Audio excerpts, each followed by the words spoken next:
Only the smartest 2% can solve these riddles. If you're able to solve all these riddles, you're an absolute genius.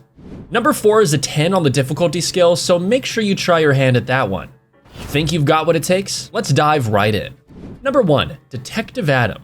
Detective Adam was trying to find the person responsible for a nearby robbery. He had almost found the person responsible when suddenly he disappeared. A week later, his body was discovered. Now, it's up to you to find the person responsible for his murder. Detective Adam's wife gives you a note saying that Adam told her to give it to the police in case something happened to him. You open the note and find 2867 written on it. Next, you interview the suspects that Detective Adam had narrowed his search down to. Harry said that he was on a work trip and couldn't possibly have killed Adam. Tess says that she was sick on leave and couldn't have met Adam. Steven says that he was busy gardening at the time of Adam's death. Who do you think is the person responsible for Adam's murder? Did you figure it out? Think of it. 2867?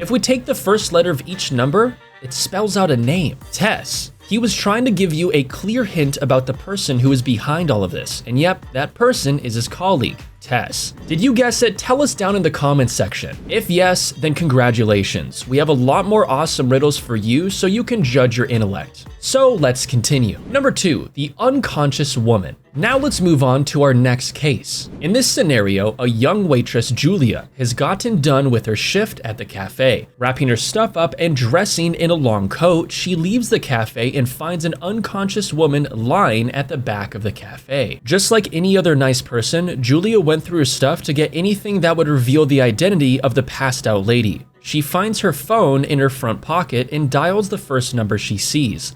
The number is saved under the name husband. She calls the husband of the unconscious woman and tells him about how his wife is lying unconscious. After that, she proceeds to call the police. A few moments later, the husband of the unconscious woman arrives, and so does the police. As soon as the police officer steps out of his car, Julia points towards the husband of the unconscious woman and accuses him of being responsible for the unconscious woman. How does she come to that conclusion? The woman was unconscious. There was no evidence around her that could have led Julia to that conclusion. What part of the entire situation made her think that the husband was responsible? Take your time.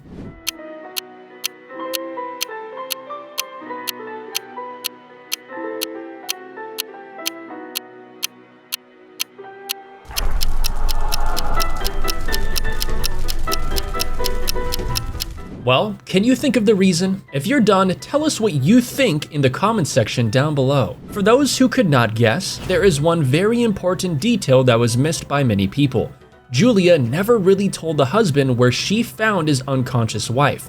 How did he even reach there? If you couldn't solve this one, you don't have to feel bad. We have another chance, and that means another riddle for you, so let's hop into that one. Number 3, Granny's Riddle. Jason had a really busy day at work and was famished by the time he was done. He wanted to grab a bite before he went back home, but his home was really far away from his workplace. So he decided to take a turn and visit his granny who lived nearby. We don't blame him. You can always count on your grandma whenever you're hungry. And Jason's grandma was extremely fun in a way that she had this awesome little rule.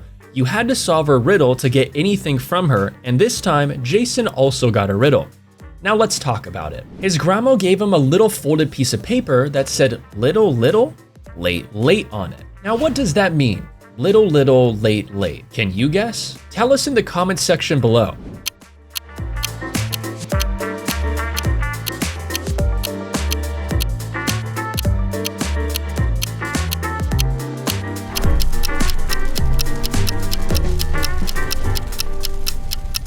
Okay, you've had enough time to guess, it's time for the answer. The answer is too little, too little. All right, let's move on to our last and most difficult riddle. If you can successfully solve this one, you can easily consider yourself as smart as Sherlock Holmes. Let's get on to our next one. Number 4, real or not? For our last riddle, we have a mischievous 8th grader named Zach. One day, Zach made a bet with his friends and was forced to go to the sketchy neighborhood house that had been closed for quite some time now. Just like the movies, this house had a lot of rumors circling about it as well. Some people said that there was a mad scientist who used to live in it, while others claimed that the house was haunted by the soul of an old woman who had burnt there and died. But just like every teenager with raging adrenaline levels and unnecessary stubbornness, Zach had decided to enter the house just to win the bet. When he entered the house, he saw several broken light bulbs and window panes covered with spider webs. And if things weren't creepy enough, he started hearing footsteps. When he hesitantly looked towards the direction from where the sound came, he saw a guy standing in a faint light. Strangely, that guy was illuminated while there was dark around him. On his left and right, there were mirrors where his reflection could be seen. Despite being scared, Zach knew that he didn't need to be worried. The creepy guy who had appeared out of nowhere exclaimed, "Who are you and why are you in my house?"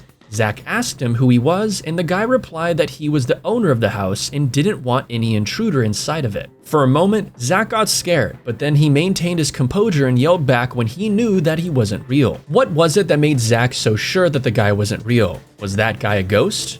But if you have done enough research about the topic, then you might know that the reflection of ghosts aren't visible. Then what was it? You can now take your time to guess.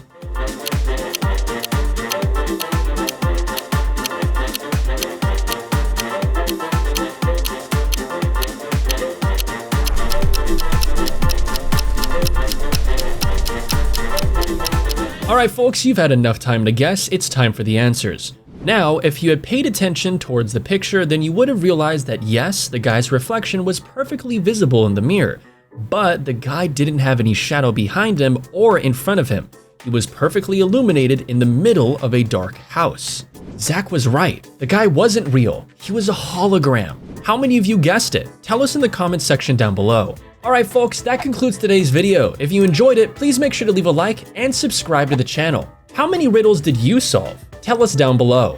Click one of these 4 videos on screen right now.